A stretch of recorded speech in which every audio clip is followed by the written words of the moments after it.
요셉은 거기로 끝납니다. 우리들이 그토록 소원하는 중보회개자의 복을 누리는 것에도 우리의 심정을 낱낱이 살펴보고 계시며 수도 없는 다룸과 테스트에 있습니다. 아사왕의 첫 번째 실수는 뭐라고요? 어떻게 전쟁에서 승리하겠다고 원수하고 손을 잡습니까? 적군하고 손을 잡습니까? 두 번째 실수는요, 아람왕의 베나닷과의 동맹을 비방하는, 절대로 그렇게 하면 안 됩니다 하는 선견자 하나니의 말에 화를 내면서 그를 감옥에다 집어넣습니다. 자, 이걸 우리한테 적용을 시키면 주의 종이 그렇게 간절하게 아니라고 하는 그 얘기를, 그 말을 듣기 싫어서 모함하고 섭섭해하고 주의 종의 사역을 막는 일을 계속하는 거, 그게 감옥에다 투옥시키는 겁니다. 이 같은 그의 모습은 아사랴의 예언을 청종하여 처음에는 열정적으로 그 말을 듣고 우상을 다 깨부시겠다고 하는 종교개혁을 추진하던 처음의 신앙적인 모습과는 달라요. 이처럼 죄의 영향권에 일단 발을 딱 들여놓죠. 더욱더 사악한 행위를 하게 됩니다. 그래서 우리 믿음의 과정을 통과하는 일에는 인내와 지구력이 필요하다는 겁니다. 여기서 딱 돌아서겠다고 마음을 딱 먹죠. 여러분, 마음을 먹는 것도 죄야. 그러면 사단이가 그냥 7배, 10배 세력으로 확 잡습니다. 여러분, 이 교회를 영을 잡은 걸 좀 여러분이 들어봐야 돼. 뚜벅뚜벅 나가는 순간에 사단이 그냥 확 잡아서 질근질근 씹어먹어요. 없어, 사람이. 여러분, 우리가요, 죄의 영향권에 일단 발을 들여놓죠. 그게 마음의 섭섭함, 오해, 착각, 분함, 그걸로 끝나는 게 아니에요. 더욱더 사악한 행위를 할 수밖에 없도록 사단에게 꽉 붙들려요. 초심을 잃지 않는 자세가 그래서 필요합니다. 아무리 과거에 어떤 역사를 일으키고 아무리 뜨겁게 헌신했다 해도 오늘 내 신앙이 하나님 앞에 건실하게 튼튼하게 주님 중심으로 세워져 있지 못한다면 어찌할 수 없이 나는 사악한 행동을 할 수밖에 없어요. 다윗이요, 밧세바 범했을 때 나단 선지자가 와서 비유를 들어서 이야기를 해줍니다. 그런 것처럼 하나님의 예언은 아사의 과거 체험을 기억하게 해서 현재 네가 지금 잘못하고 있다는 것을 알려주고 있습니다. 여러분, 그래서 우리가 과거에 잘못된 것을 생각해보지 않을 수가 없어요. 우리 집으로 온 무슨 우편물이 옛날 아파트로 가 있어요. 그래서 그걸 찾으러 어저께 장모님이 그 집을 갔는데 그 있는 모습 그대로, 제가 갑자기 그 아파트에서 살았던 시간을 잠시 생각하니까 불 속을 통과해서 왔더라고요.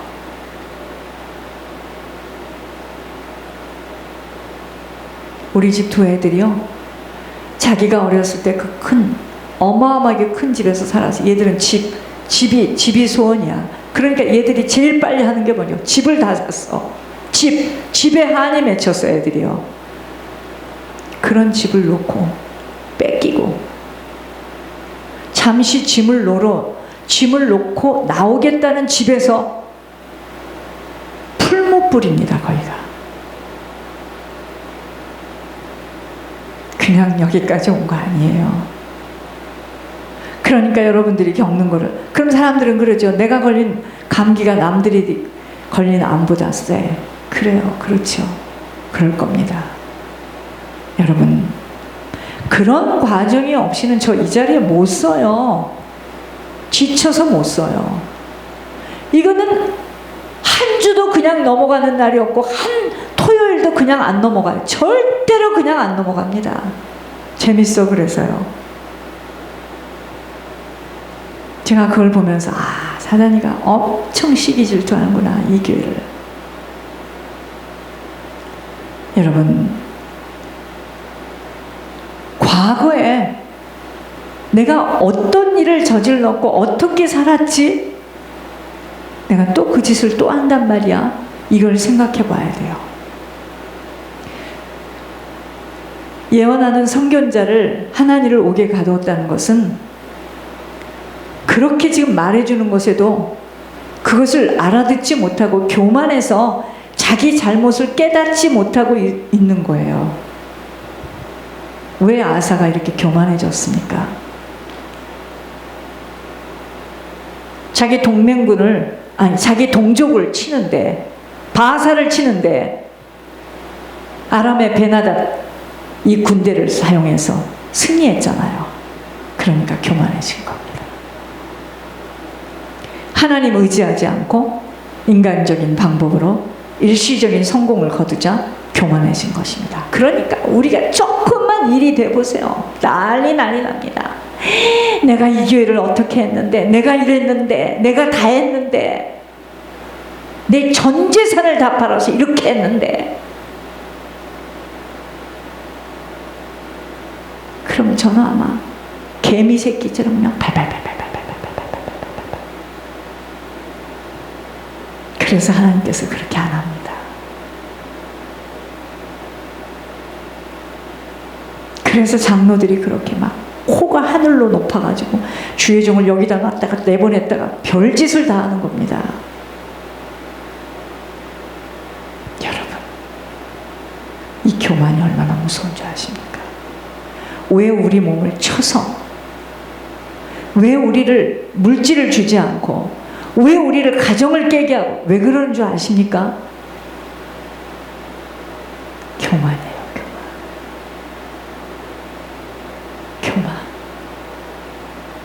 교만해서 지옥으로 떨어질까봐 우리를 그만큼 잡아놓은 거예요. 지금 일순간의 교만으로 말미암아 아사는 동맹군이었던 아람의 에돔군과 이제 또 원수 관계가 놓여졌어요. 이거 보세요. 하나님하고 맞지 않고 자기 방법을 하게 되면은, 옛날에는 바하사를 치는 일에 동맹군이었던 그 군대와 이제 다시 또, 왜냐? 그 약점을 가지고 계속 이제 먹으려고 아람 군대가 계속 쳐오니까 이제 다시 적군이 된 것뿐만 아니라 육체의 질병까지 얻게 되었습니다. 이 병은 자연스러울 수도 있지만 하나님의 징계의 수단으로 오는 것이 뭐냐면 병이 올 수도 있습니다.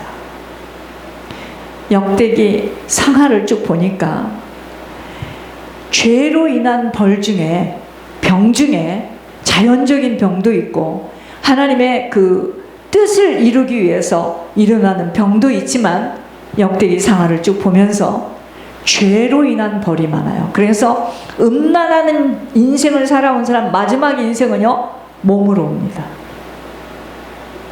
황순승이 같은 경우에도 영을 잡아보니까 너무 음란하게 살았어요. 왜? 부모가 너무 음란해. 음란으로 살아온 가정에 오는 사인이 뭐죠? 병이에요, 병.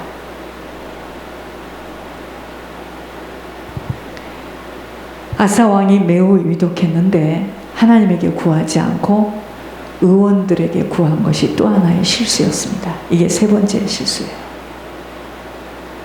첫 번째는 동맹을 원수하고 맺었어요. 동족을 치기 위해서. 두 번째는 뭐죠? 그렇게 선견자가 지금 이야기를 했어도 그 얘기를 듣지 않고 건성으로 세 번째는 뭐죠? 그러므로 인하여서 이제 병이 났는데 하나님에게 구하지 않고 먼저 하나님에게 구하고, 의원도 병원도 하나님이 쓰시는 도구인데 의원들에게 구한 것이 세 번째 실수였습니다. 여러분, 의술이나 의학이 나쁜 게 아니에요. 그것 또한 하나님께서 일반 은총으로 우리에게 허용한 것입니다. 그러니까 바울이 자기의 제자인 디모데에게 뭐라 그러죠? 네가 위가 약하냐? 치료제로 포도주를 좀 써봐라. 이런 이야기를 하잖아요. 그죠? 이제부터는 물만 마시지 말고 네 위장과 자주 나는 병을 위하여서는 포도주를 조금씩 써라. 이럽니다. 그러므로 아사왕이 의원을 찾아가는 것은 그 자체가 잘못된 것이 아니에요. 치유의 하나님 대신에 인간적인 방법을 더 의지했다는 것입니다. 그래서 그 의원한테 가니까 미신적인 방법으로, 이것이 하나님 앞에는 아닌 거예요. 이처럼 아사왕의 시작은 좋았지만 아버지 아비야와 같이 교만함 속에 인간 중심으로 나아갈 때 당시에는 그럴듯하게 보이지만 끝내는 멸망의 길로 인도되고 만다는 것을 성경 속에서 확인하게 하심을 보며, 정신을 바짝 차려야 할 것은 반드시 우리 걸음걸음의 내용들은 후손들에게 그대로 열매로 맺어진다는 것입니다.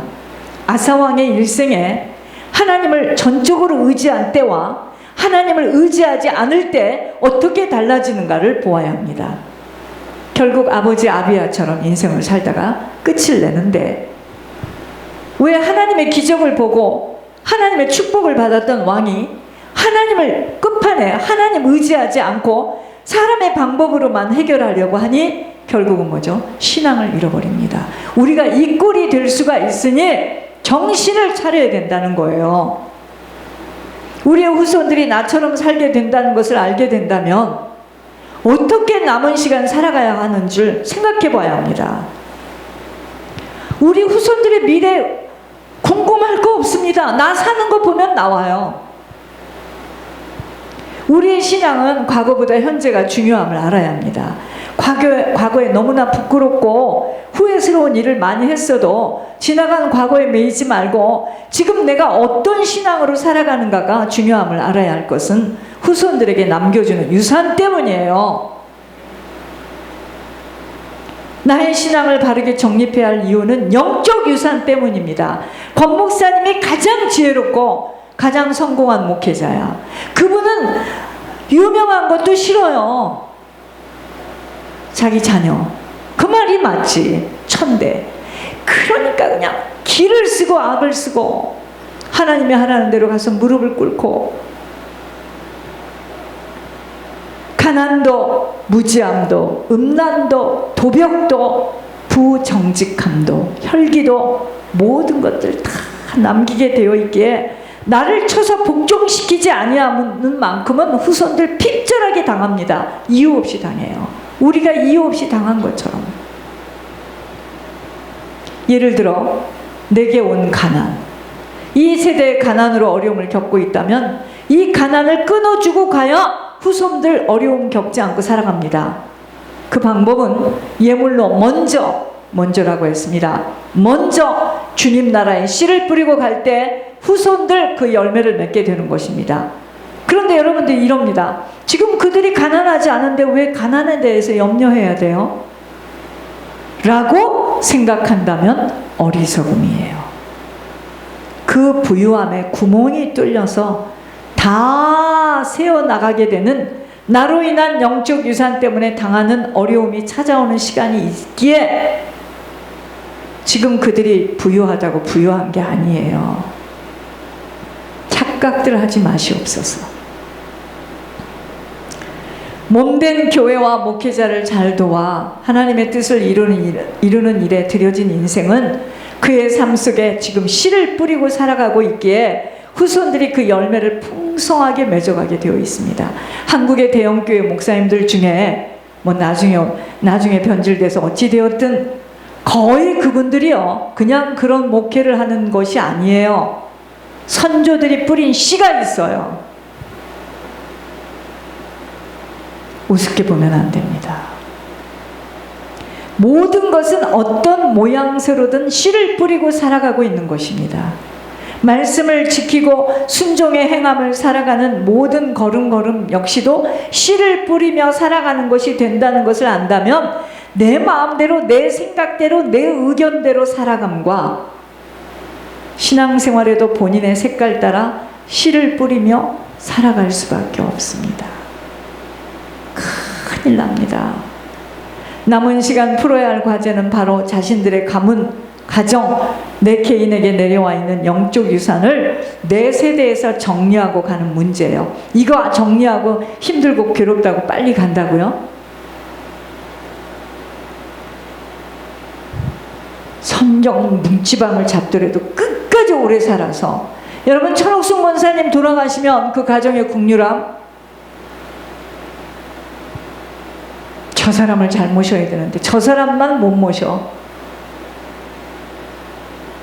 여러분 우리 가정 한 사람 한 사람이 얼마나 중요한 사람인 줄 아십니까?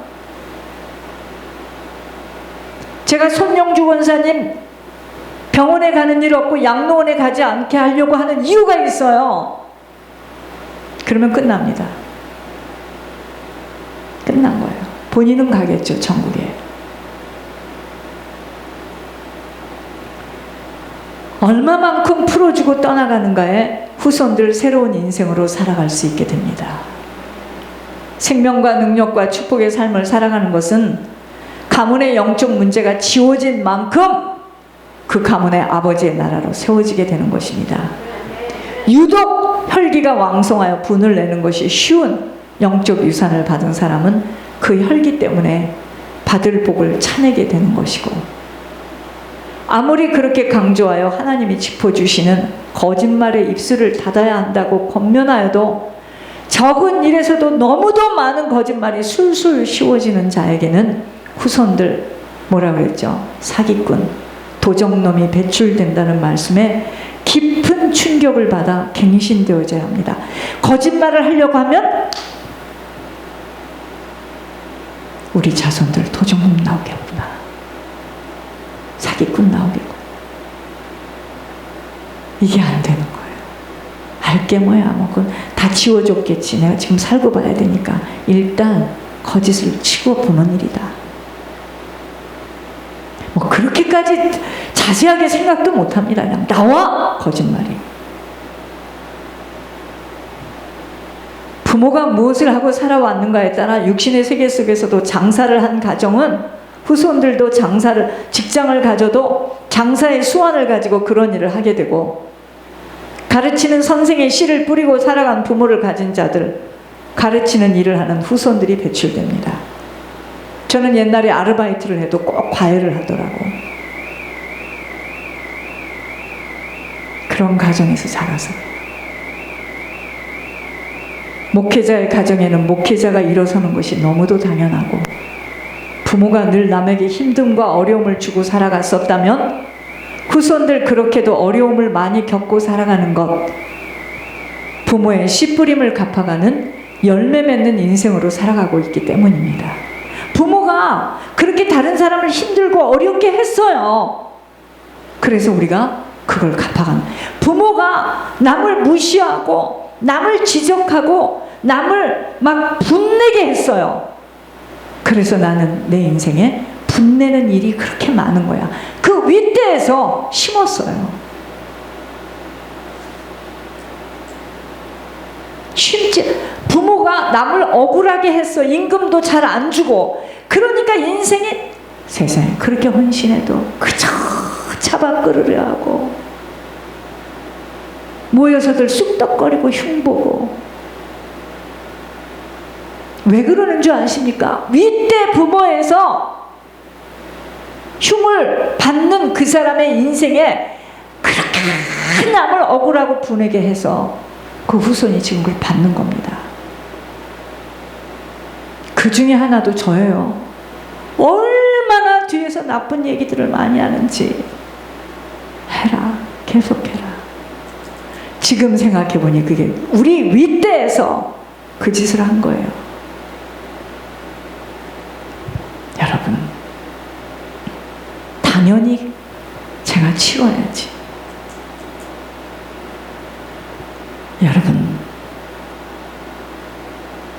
부모가 이 영적 유산을 풀어가고 떠나가야 함이 인생에 풀어야 할 과제입니다. 이 과제 푸는 것이 중요한 것이지 지금 육신에 먹고 입고 어떻게 살아갈 것인가가 중요한 것이 아니에요. 그러니까 내가 한쪽 이렇게 자더라도 나는 예물로 올리겠다 하는 그 사람을 하나님이 추적하고 본 거예요. 집 같은 소리 하고 있네. 하나님과 맞지 않는 인생은 살아있다고 하나 죽은 자로 양우리 밖에서 언제 도적의 이리때를 만날지 모르는 인생이기에 하나님 그러시잖아요. 나는 그와 상관이 없다. 여러분, 이것처럼 무서운 말이 없습니다. 지금 부유하면 뭐해? 이리때가 와서 다 훔쳐가는데 어떻게 하든 날마다 우리는 양우리 안으로 들어가야 합니다. 모든 일들을 하나님 앞에서 하나님께 드려지는 일들로 해야 합니다. 후손들을 생각하면 제 신앙 고백이에요. 하나님 지금 듣고 계세요. 후손들을 생각하면 희생하고 헌신하고 충성할 것밖에 없습니다. 저는 죽도록 희생할 겁니다. 헌신할 겁니다. 영의 눈이 열리게 되어지면 손해보는 것이 이익이야. 주는 것이 받는 것보다 이익이야. 죽는 것이 살아서 펄펄 뛰는 것보다 이익이야. 모든 것 하나님 앞에서 두려움과 떨림으로 살아가게 됩니다. 제가 천국이 보여지니까 이러는 거예요. 그러나 육신의 눈으로는 생명길이 너무도 힘들고 어렵고 내가 굳은 일을 하면 너무 분하고 억울하고 너무 고통스럽고 내가 왜 저런 인간을 만났어야 되나. 아이고, 그게 상급인데 고통스러운 것은 내 중심으로 모든 것이